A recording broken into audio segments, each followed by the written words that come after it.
In the previous 5 videos, you learned basically the 3 things that all successful contractors have in common, the 3 traits, the 3 things that they do that makes them successful.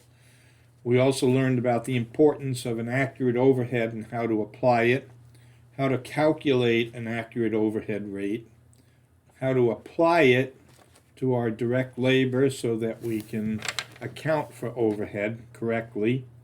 And then finally, if you're using a markup, how much and why you will lose money. In this video, we're going to explore who needs estimating and why they need it. Why do you need to know how to estimate? Well, estimating has a purpose, and that purpose is a skill that attempts to predict the future costs. It's a mix of science and art, although today it's more science than art because of programs and published labor units. We're able to get a more accurate picture of what the future may hold on a particular project. We limit material risk. An accurate takeoff, if you account for every bit of the material in it, and programs allow you to do that with assembly estimating, if you allow for those accurate material things that are in a project, you can predict a material cost within 1 to 2%. So our material risk is pretty low. However, we also have labor risks, and this is where it's more iffy in a project. We can reduce labor by using published labor units, and these are published by Means, is one of the labor unit publishers, and they account for all kinds of contractors, HVAC, general contractors, electrical, and then we also have the National Electrical Contractors Association. They publish a manual of labor units, and there are other publishers as well. You can do an internet search and find them on it, but the 2 are probably Means and the National Electrical Contractors Association, NECA. Now, every piece of material has a dollar cost and a labor hour associated with it. So why you need to know estimating. Labor is still a risk even using published data unless we adjust the published units for uneven productivity, phase adjustments, and global adjustments. Uneven productivity is, think of it this way, you have 3 men, Andy, Bobby, Charlie. Andy can do a particular job, a task, in 4 hours. Bobby can do the same thing, but it can take him 5 hours. And Charlie does the same task, but maybe 6 hours. So we have to adjust for that because no 2 people have the same productivity on any particular task.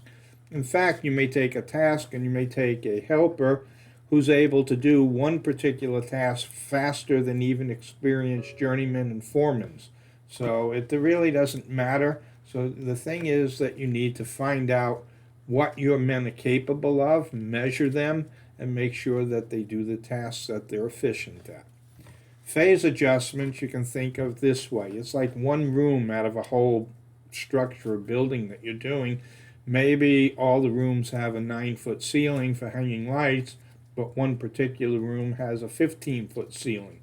Obviously, it's going to take longer to hang those fixtures in that particular room, and we have to make an adjustment for it. That would be a phase adjustment.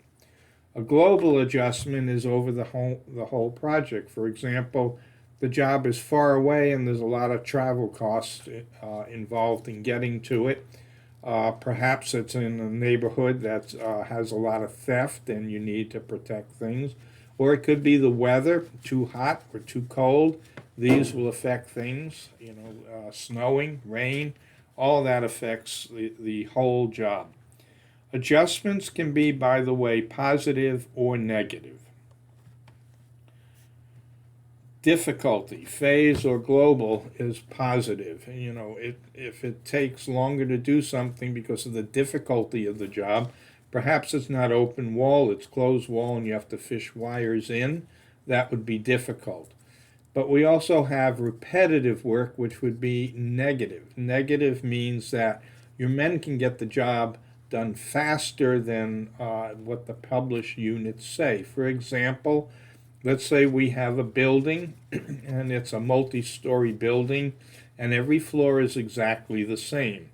As we go up each floor, 1, 2, 3, 4, the higher you get, it becomes more difficult to get your material up to certain floors, so we adjust positive on that as you go up, just a little bit, maybe increasing 1% or something per every 2, 3 floors.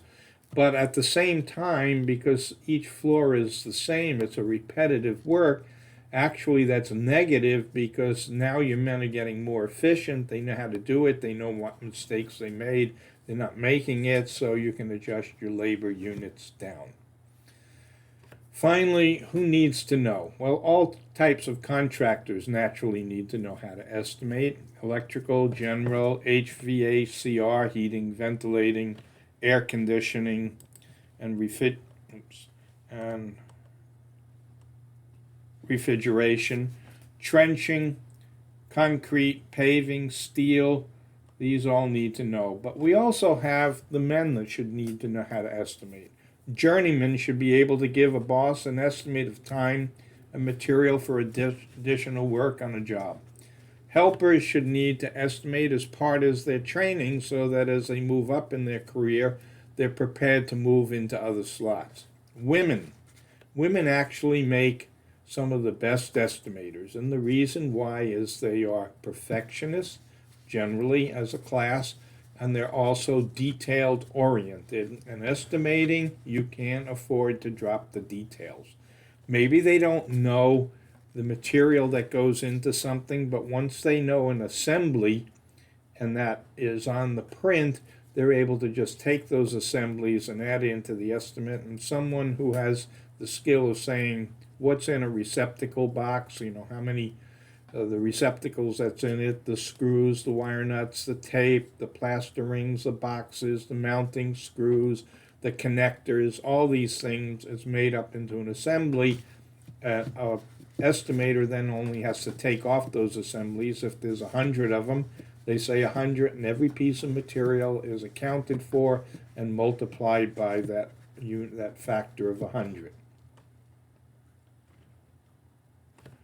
So, if you're interested in furthering education on estimating, sign up today at the Electrical Training Center for a class here at the school.